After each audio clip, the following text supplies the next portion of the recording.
much. Welcome everybody to this meeting of the cabinet. Can I just remind colleagues that when they're not speaking, to keep their microphones off, and if you do want to speak, if you stick your hand up, I'll do my best to spot you. And if I don't notice, I'm sure one of the officers will give me the nod. Okay, thank you very much. Are there any apologies for absence? I think we're all here, aren't we? Are there any pecuniary and non-pecuniary interests? No. Thank you. Minutes of the meeting held on the 4th of February. Do we agree those as a correct record? Agreed. Yeah. Agreed. Thank you. That brings us to matters for decision. Item 4. Over to you, Keith. Thank you very much, Leader. I'm pleased to bring this report to Cabinet today. It's the 21-22 Highway Maintenance and Transport New Start Capital Programme. I've not much to say on this. Obviously, the executive summary is there and the asks. I would just like to point it to two things on the report in the recommendations. Item 4, it says 1.5 million for additional funding and the rest of it for repairs. I would like to emphasise that this is for flood evaluation schemes which will be brought forward, and the cabinet member at the time and the head of highways or director of highways will put those schemes forward. And the same with item 6, which is the active travel. It'll be for that, and it's a £2 million scheme to improve active travel and projects, which obviously we've been involved with, is shown. There is a list that's drawn up, and as these lists come through, they will go through the normal channels and be agreed by the then cabinet member for highways and the director for highways. I'd just like to say, Leader, if I may, that I'm very pleased at the amount that now we're putting into this, into highways, which is £45.8 million, which is absolutely fantastic. And I know that the team are very pleased with this. And I'd like to thank you as portfolio holder for finance for giving us the extra 17 million, which you have done. And we're sure we're going to do a lot with this. There is a whole raft of schemes that we were doing, from Moss Roads traffic lights, improving ABC networks, and it's made a lot of things possible that weren't before. So I have great delight in bringing this to you all. I'm hoping to take any questions. I'm sure we'll be congratulated throughout the cabinet for the sterling work that's been done in this administration to make sure this funding is available for this most important topic, because without the roads, Lancashire will be going nowhere. Thank you. Thank you, Keith. Councillor Phillips has indicated. John.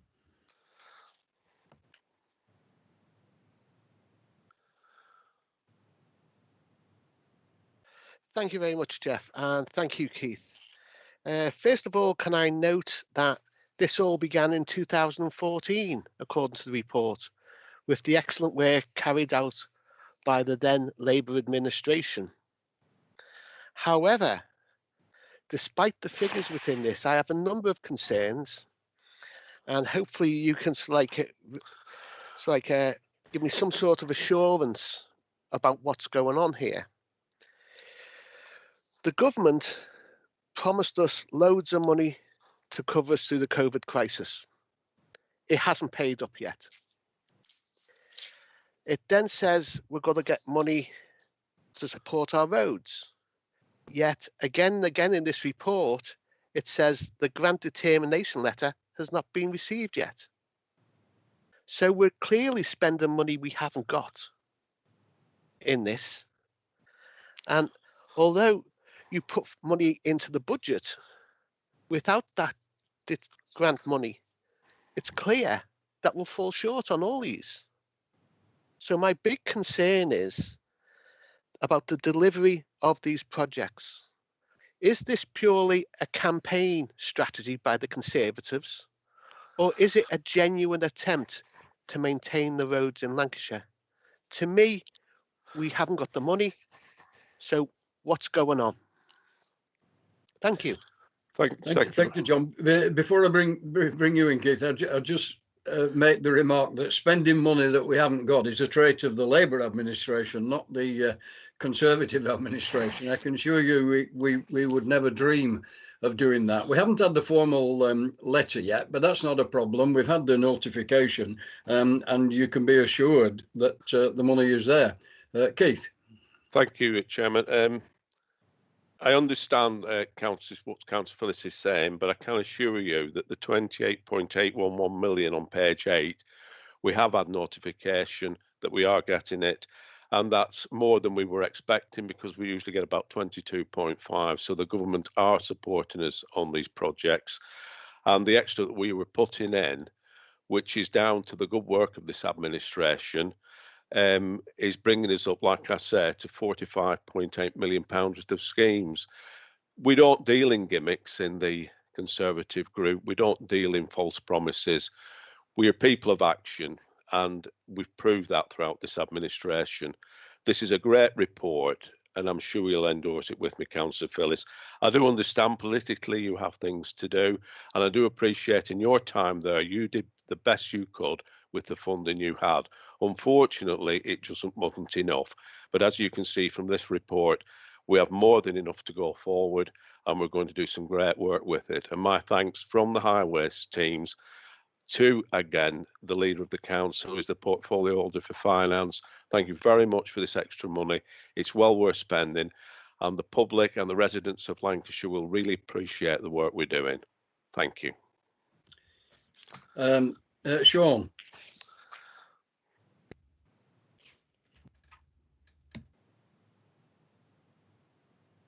You're muted again, Sean. It clicked on and off. Can you hear me? Yeah, we've got you now. All right, still saying mute here, you see, that's why. Everybody's frozen, so I'm glad you can actually hear me. So bear with, if I cut off, I cut off. Yeah, no, this should be celebrated. I think it's brilliant. This is what you get when you look after your finances, which is something that the previous Labour administration didn't do. I want to say that I really welcome particularly the money for active travel. It's going to be really beneficial to people's health and well-being going forward, and a really big part of preventing people getting ill in the first place, and really helping with mental health. So I really welcome that, and I thank my cabinet colleague for working with me on this, and hopefully we can bring those schemes forward and people can start benefiting as soon as possible. Thank you. Thank you, Sean. Councillor Ali's indicated. Azar. Yeah, thank you very much, Jeff. And I know this is your last cabinet meeting as leader, so good luck in the future. I didn't expect, but it started that way, that this meeting would turn into be a hustings for, is it Philippa, is it Sean, is it Michael, is it Keith, who's the next leadership team, and patting each other on the back, and that's fine, carry on. But I don't think many people across Lancashire, those areas that have been neglected, and after years of promises and visits from Keith to, I know in my part of East Lancashire, where the sets or cobbles, whatever you want to call them, have come through. There's not even money for patchwork to be done for those. Not a single penny has gone in for that. And some of these decisions are very, very political. I was talking to colleagues in Hindburn, and a residents group who asked me to go up and have a look at some of the state of some of the roads in Church, which is Lorraine Cox's division. And Lorraine works very hard on behalf of residents. And I was going through it on the Appendix C, Urban Unclassified Roads. I was looking through that, and I thought, Thwaites Road and surrounding areas, excellent. There's £271,000 for resurfacing parts, and there's a long list of things. Whose division is that? It happens to be Peter Brickcliffe. Surprise, surprise. And you go through this, and if you break it down, you can see the political bias that's been used rather than methodology to put money into those areas where there are Conservative county councillors. I don't want to put Jeff out because he's putting his retirement shoes on soon, and he won't want to come to Pendle. But I could take him around Pendle and show him the state of the roads, and not a single penny for some of those roads has come. And so we've had lots of empty promises. And I think what people in Lancashire will be saying, there's lots of broken promises. And Sean can shake his head because I know he's one of the leadership candidates. He won't accept it and admit it now, but he is. So, let's get real about it. You made a mess of the roads in the last final meeting. And yes, all this money is welcome in those areas which needed it, but there's a lots of areas which are in a worse state, which haven't had a single penny in this political cabinet meeting today. And people will remember that. And even the LEP reported that less money is being spent on roads now than in the past. Now, if you're telling me that the Lancashire Evening Post are telling mistruths, that's different. But, you've got to respect the media when they've got the facts in front of them. And the people of Lancashire will return their verdict on May the 6th and tell you that the potholes are the responsibility of the Conservative administration. Jeff will have been gone. He'll be sat there in Costa del Sol or wherever he'll be, right, enjoying his champagne, and he'll be looking back and you'll be thinking, God, what a mess we made. And no wonder we got battered. Anyway, that's it. Thanks, Jeff. Carry on. Thanks very much for that. I mean, I'll bring Keith in to answer the point, but I mean, there is one point, and as chairman and leader of the county council, I do need to emphasise. It's really unfortunate you're implying that there's been political interference in the allocation of those resources. That's really unfair on the officers. I can assure you that there has been absolutely no political interference in the determination of where the resources are to be spent. That is purely on the basis of the TAMP priorities that arise as a result of the professional assessment by the officers. And on the point you made about the LEP, we wouldn't criticise that article at all because it was factually correct, but unfortunately it wasn't complete. It only referred to one part of the allocations, and as Keith already said, when you take them all together, the various pockets that come our way, we actually get an increase in the resources that are available to us. Keith. Thank you, Leader. Now, Councillor Ali, there wasn't really a lot of need for that, but I do understand why. I'd just like to point out that Councillor Phillips is very proud of the TAMP, which he brought in 2014, and we're all proud of it. And we have followed that to the letter. I've been out to a lot of places in Lancashire. Unfortunately, in my last term of office here, my last year as a cabinet member for highways, I haven't been able to get out because of the pandemic and the medical condition I have. But I do assure you that we carry on and we follow it. The point I was making was Councillor Phillips did the best he could with the money available. Unfortunately, it wasn't enough, Councillor Ali. We are doing the best we can, and because we've got the house in order, we are going forward. Now, I have come and visited your area. There are issues all over Lancashire, but what I'm saying is this report gives us £45.8 million to spend. I think that's a record amount in the last few administrations to spend on highways. And it's been possible because the government has given us extra. They boosted up to 28 million instead of 22.5. And obviously we've put 17 million pounds in. As regards leadership, we are a very, very good unit and we have a progression plan. And like I said at the council meeting, we are not going to be fairs when we come back. We will carry on the good work. We will be in control and we'll have a good leader of the county council to take us forward. Thank you, Councillor Ali. Thank you. I've got you down, Azar. I'll call you back in. But can I just say, in terms, if we're looking at it administration-wise, this administration will have spent £318 million on highways. I repeat, £318 million. And that's almost half as much again as the previous Labour administration spent in its 4 years. Now, I'll call you in, and I must comment on your choice of attire. That's very, very suitable. Cheers. I'll just do something positive for a change for you, Jeff. Yeah, but no, I understand, and I think Keith's absolutely right. John brought in the TAMP. It was the right thing to do at the time, and there wasn't enough money because the government had been cutting the funds for local government, whether you're Conservative or Labour or Lib Dem administrations, we've all suffered as a result since 2010. But what I'm trying to say, Keith, is I know that the pandemic has held you back on your, because you did go out for all councillors looking at their patches. But when you go around Lancashire, it's not about my patch, it's across Lancashire, and you see some of the state of the roads where there is no surface covering and all the tarmac has gone, and some of the potholes that exist. People will still question whether or not the strategy is the right strategy, or whether the money is being spent on the right roads, and that's natural. You'd expect that to happen. But I wish you well, Keith. And I hope that your succession plan has you somewhere in it, because it'd be nice to talk to the leader of the opposition. Thank you, Azar. John, you want to come back?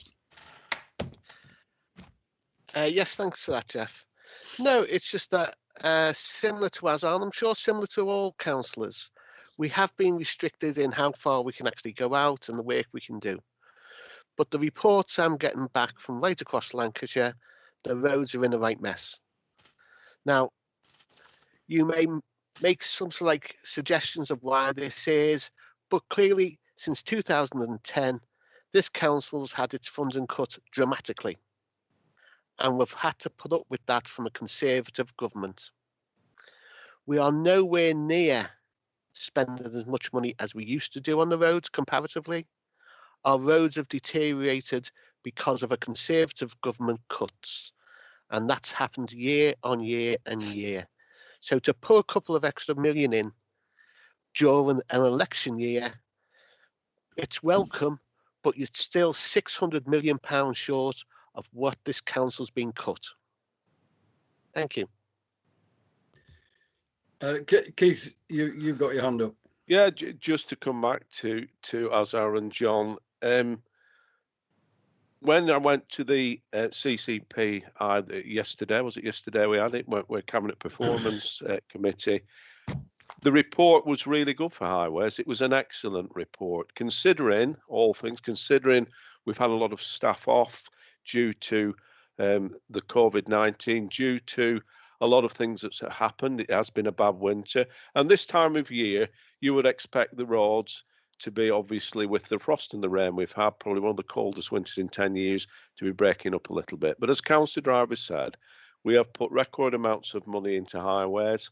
It's what we're about. We knew it needed to be done. Various governments of different persuasions over many, many years have cut the grant to councils. I am the first to admit, and I will lobby for more money.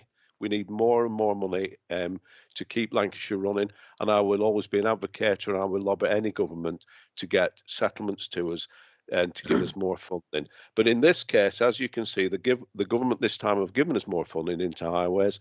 It's not a gimmick. It's not something that we just decided we would do. It's something that has to be done. It's something that the people of Lancashire expect us to do, and because we got the house in order, we can do it.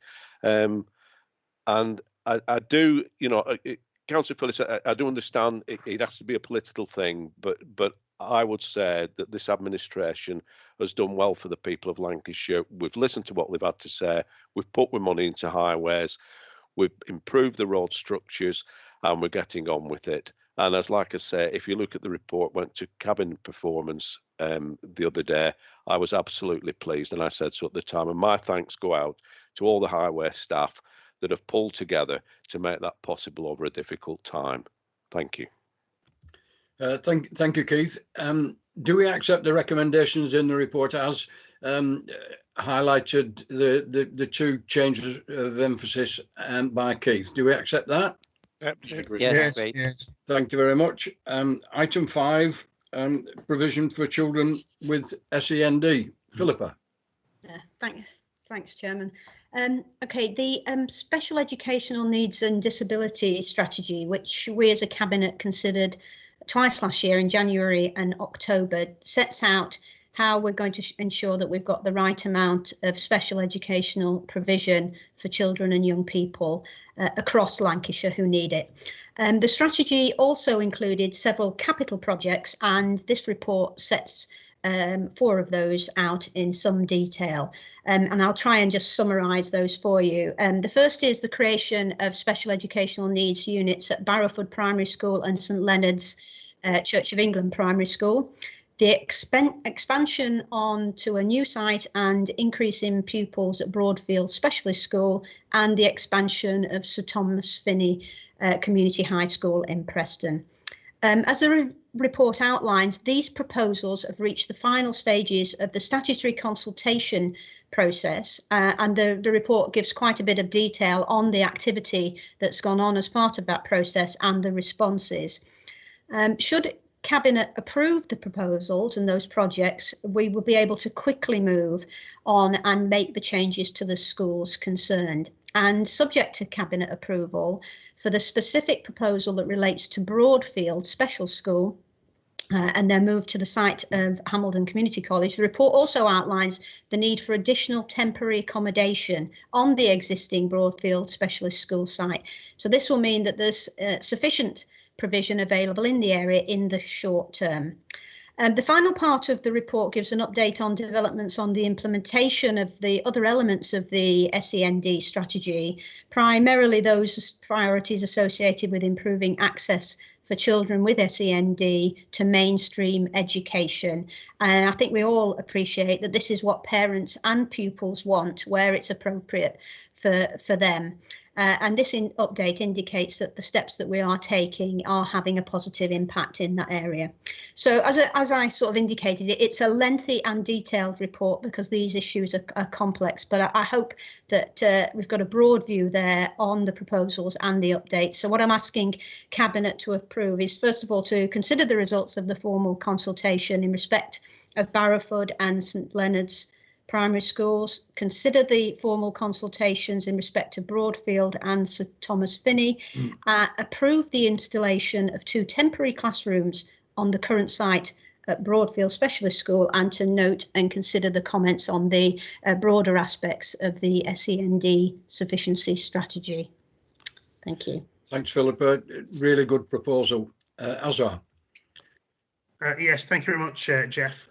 Philippa, can I first of all welcome the proposals to increase the number of places? That's something that I think all of us cross-party have been calling for a long time.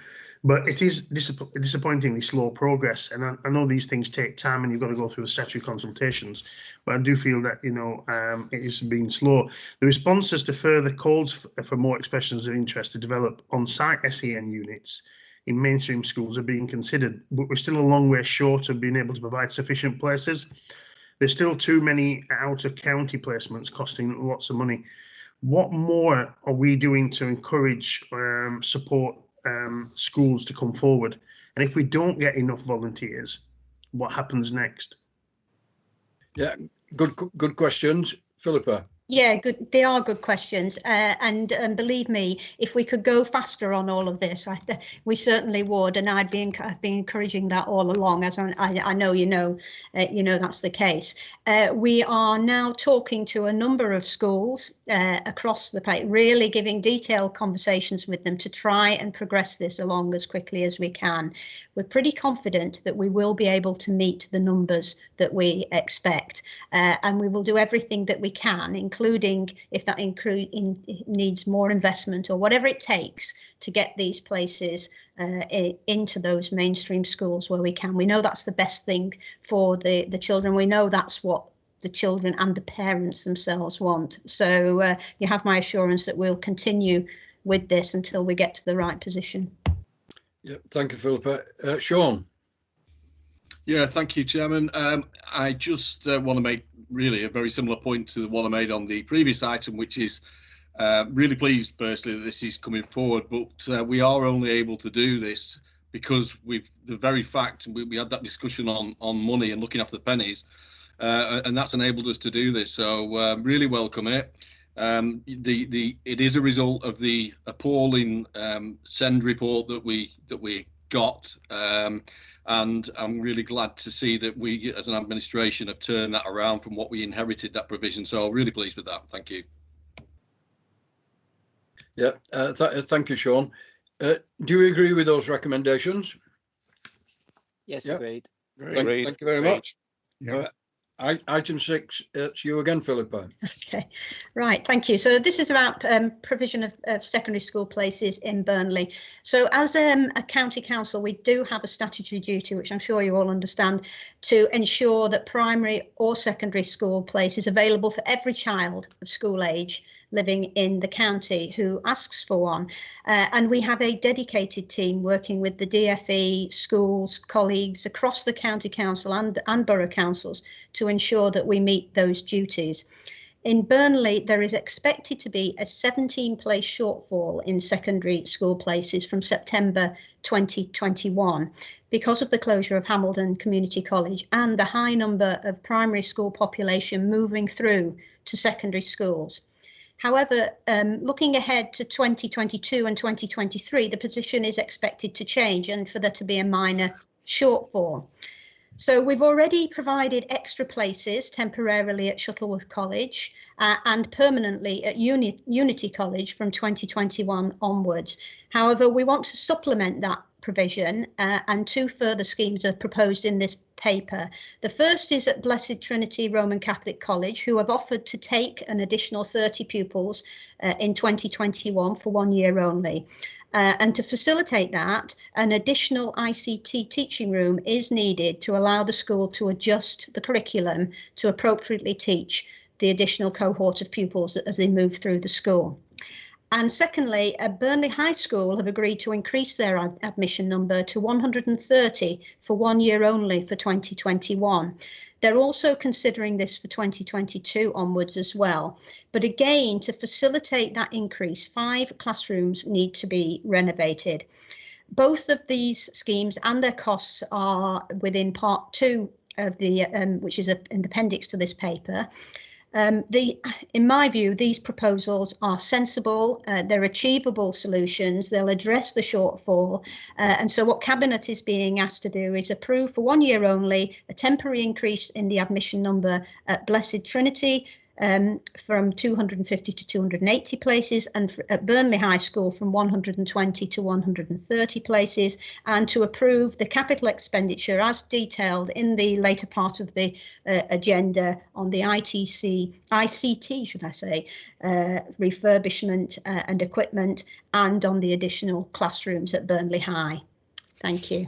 Yeah, thank you, Philippa. Very sensible suggestions. Do we agree those? I don't see any comments yet. We accept those? Agreed. Yes, agreed.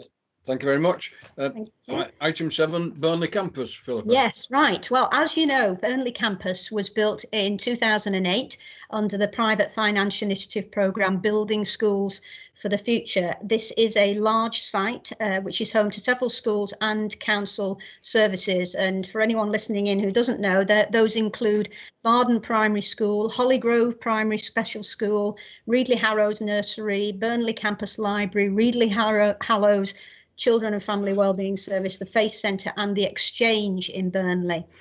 The campus also accommodated Thomas Whitton Sixth Form, which closed on the 31st of August last year. And the college occupied 6,700 square metres of space. And following its closure, as you would expect, we've undertaken a review of the surplus of accommodation to see how we could better use it and perhaps improve some of the provision for some of our partners there. What's envisaged is a phased programme of reallocating accommodation on this site. And the paper outlines that phase 1, which will involve 1,700 square metres of space. And that's really been influenced by 3 key issues. Firstly, that 30 additional primary school places in the Burnley area are needed, and we can meet that by a temporary form of entry from September this year at Barden Primary School.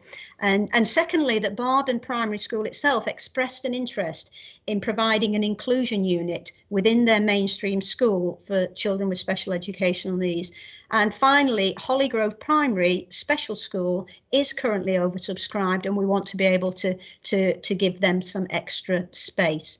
So those 3 issues can all be resolved by providing additional accommodation using the Thomas Whitton space. And in addition, the review has identified the opportunity to remove Reedley Nursery from its existing location so that we can provide some refreshed accommodation for them and a new outdoor play area. And we can also move Reedley Hallows Children and Family Wellbeing Service into this site and better accommodation as well. Obviously, once all that phase one is sorted out, we can then look at the rest of the accommodation freed up as a result of the closure of Thomas Whitton. The financial estimates are all included in the appendix to this paper, which obviously is part 2 item. And I should flag that as the Burnley campus is a private finance initiative building, there are likely to be increased costs for the work required over costs if it was a non-PFI building. Therefore, we've made an allowance for that in the financial estimates. So again, I think this is a sensible use of the space that's been released as a result of the closure of Thomas Whitton, and Cabinet's asked to approve the proposals as set out in the paper. Thank you. Yeah, thanks, Philippa. Again, excellent suggestions. The only drawback, of course, is that it's a PPFI, the most expensive form of borrowing known to man, but it is what it is. Do we approve the recommendations? Agreed. Yeah. Agreed. Yeah, great. Thank you very much. Item 8. Yes, so this concerns our review and redesign of our short break offer for children with special educational needs and disabilities. In March last year, Cabinet decided to consult on the proposed changes to our 3-part short break offer. That consultation took place in the autumn of this year, and the outcome of it all is outlined in Appendix A to C of the report. And in Appendix D, there's also an equality impact analysis, which has been completed and gives a very detailed view of the consultation. What I should say is that the consultation has shaped the final proposals and the recommendations.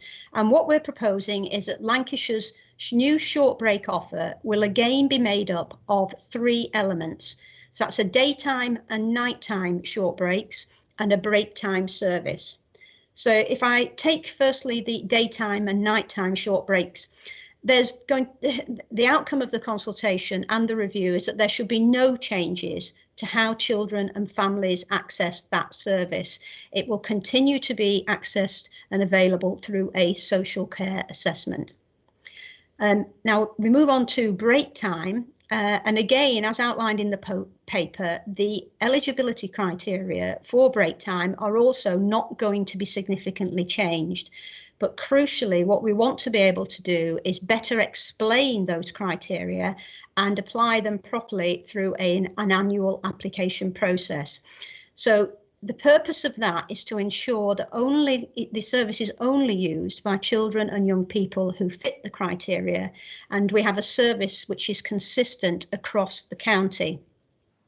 So in summary, break time will provide up to 78 hours per year for each eligible child or young person, and they can use that flexibly across the year. The 78 hours is an increase on the average hours per child under the old scheme, where the average use was between 60 and 70 hours, but individual usage varied between 2 and over 600 hours. Families will be able to add to that 78 hours, and they can buy additional hours if they wish. And where they do not feel that the offer of 78 hours meets their needs, they can request a social care assessment.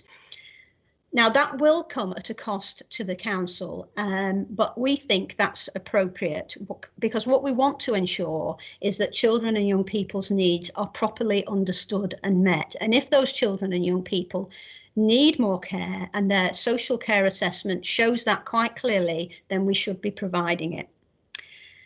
Break time criteria excludes some children who would benefit from these activities because they're either looked after or they receive short breaks through a social care assessment. So again, this proposal here recognises that, and what we're suggesting is something called Break Time Plus, where those children will be able to access the service through their funded social care plan. To launch the new scheme, a new application process and commissioning arrangements for break time will be introduced. This means that the council will have a clearer understanding of the needs of the children who are accessing this service and also where they are, so that we make sure that the spread across the county is appropriate. It also means that the service will be able to better direct the service to those who need it. I should say there's a great deal of modelling of costs and demand for this newly shaped service when it goes live in April 2022. And Cabinet is being asked to approve a maximum budget of £1.1 million from that date, which is over £400,000 more of an investment than the old Lancashire break time. So we're proposing regular financial monitoring of that, and any significant changes obviously would come through any quarterly Money Matters report to Cabinet. So a lot of detail, a lot of data in this paper, a huge amount of work and widespread consultation has gone into it. And I have to thank the officers, the parents, the carers, and indeed the suppliers who have been involved in this Lancashire break time over the period of this consultation, and their input has been greatly valued. And as I said right at the outset, we've taken that into account in these proposals. So I hope I've given you a very high level overview of quite a sort of complex situation there, but this is an important investment in supporting children with special educational needs. As I say, a £1.1 million investment, significantly more than we've invested before, but I would ask Cabinet to support those proposals as outlined in the report. Thank you. Yeah, thanks, Philippa. Comprehensive report, and I think we'd all echo those thanks to everybody who was involved in the consultation process, and not least of all the officers who coordinated it all and managed to put it all together in the form of the report. Azar. Yeah, can I sort of echo those comments as well, Jeff? You know, it's a lot of work that's gone into redesigning this, and I think we all recognise that we had concerns over the way that the short break service was being run and the way forward at the time. And I thank everyone who's taken part in this, including parents and service users, etc. So thank you for that, and thank you, Philippa, for the high-level overview, as you put it. And grateful for that. Just some constructive comments and some couple of questions which you know, are there to try and help move forward. In terms of the proposal to limit eligibility to 5 to 18-year-olds, education, health and care plans cover 0 to 25s. Given the already acknowledged difficulties for YP transitioning from children's social care to adults, it seems very disappointing that these young people with SEND disabilities, many who have an EHC, will have their access to break time cut off. The parental contribution is doubling to £2, still a relatively small amount, no doubt, but having to also pay travel, entrance fee costs, etc., could well mean that the service would be inaccessible to some families. So the question is, couldn't discretion be exercised where that is appropriate, where that takes place? The maximum number of hours permitted is 78 in one section. The report says parent/stroke carers will have the option to purchase more hours if they need them. In another section, the report says applications will be considered in date order of receipt, and that anyone who is unsuccessful in 1 year will be prioritised the following year. Now, the early part of the report spent time illustrating the lack of accuracy in relation to the take-up numbers in the break time service. With that amount of uncertainty, Philippa, regarding take-up, given that the data and the numbers for the last 2 years is so unreliable, wouldn't it be sensible to have a contingency in the event of oversubscription so that more hours could be commissioned? And thank you very much for that, Jeff. Thank you, Philippa. Yeah, okay, yeah, no, I should say as a sort of constructive comments there, and we you know, happy to take on board. What I did say is that we will be regularly monitoring what's happening here in terms of the demand and the take up and how that is flowing on a quarterly basis. So if we find a situation where it's not panning out as our plans and our forecasting predict, and that has been quite detailed, then, you know, we are happy to look at that, because we want a situation and a service that fits the needs of most people and doesn't disadvantage anybody. The research behind all of this suggests that the shape of the scheme that we've got now won't do that, but obviously we're not operating it yet, and we need to make sure that that works right, as it should do in practice, and we will keep on monitoring that and tweaking it if necessary. Yeah, I mean, Chair, Yes, thank you for that, Jeff. Philip, I was just going to suggest, I was just looking at the recommendations on item 8, and whether you would accept a recommendation 5, which is officers to bring back reports on a quarterly basis, just to update Cabinet on where we are with that. And I accept what you've just said about, reviewing things. If there's a report every quarter, just to see where we were for the next 2 quarters, it would give an update to members to say how things are going, and then obviously whoever the cabinet cabinet is can then take appropriate action. But it commits, it's a commitment to bring things back to cabinet. Well, I think the paper already envisages a reporting through money matters on how this scheme is going. So I would have thought that was sufficient. Yeah, it's just because the recommendations obviously then approved. If they just add that in item 5, I think just sort of reinforces the point you've just made.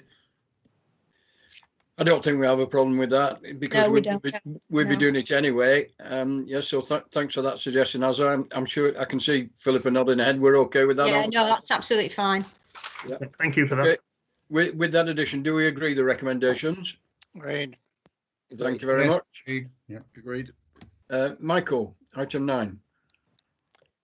Thank you, Chairman. Good afternoon. I'm very pleased to be bringing this report to Cabinet this afternoon. And the first thing I would say is that as a County Council, we have already made significant achievements to improve Lancashire's environment over many years. But plainly, we need to do more as a County Council, and there is an ambition amongst our County Councillors to do more, as was seen by the resolution that we adopted cross-party at Council in December, seeking to transition the Lancashire economy away from carbon and to address the biodiversity crisis. Added to this ambition are emerging new duties for the County Council in the Environment Bill, which is coming from government. This new Environment and Climate Programme, which I am proposing today, will strengthen our capacity to respond to environmental challenges by creating a clear programme of activity.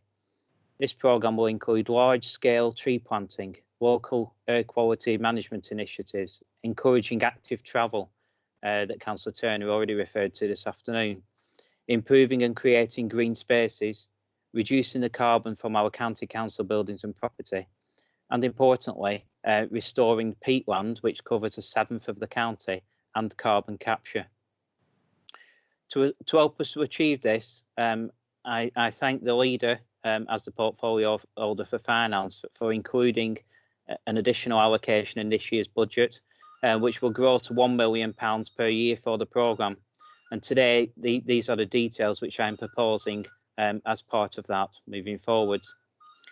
In addition, the government has recently announced a number of new environment and climate change policy initiatives, totaling several billions of pounds, which could support our new initiatives.